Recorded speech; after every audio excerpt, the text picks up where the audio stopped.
Well, it's time for a stock of the hour, and also lower among stocks that are lower today. Shares of McDonald's.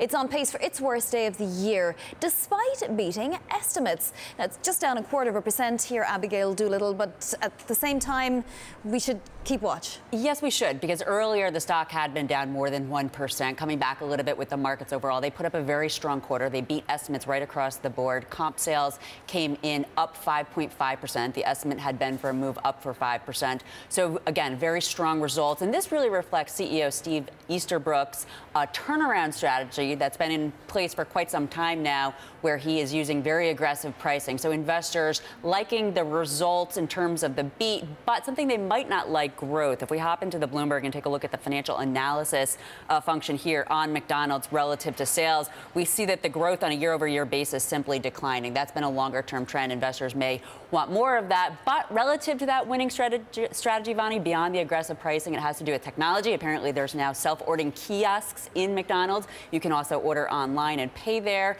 and you also have a more diverse menu. I was at McDonald's about 2 months ago for the first time in maybe a decade, and I was shocked by all of the healthy options on that menu. So yes, but does breakfast still cut off at the same time, even with these machines? Well, I will see about that. What is Steve Easterbrook doing otherwise?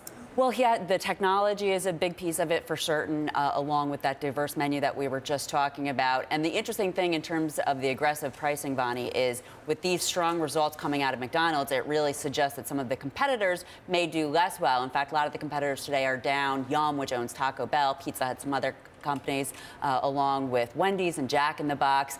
Relative to the stock, as you mentioned, it's come back a little bit, but if we take a look at it over the last year, we're going to see the shares are up in a really huge way, up more than 40%, so big gain.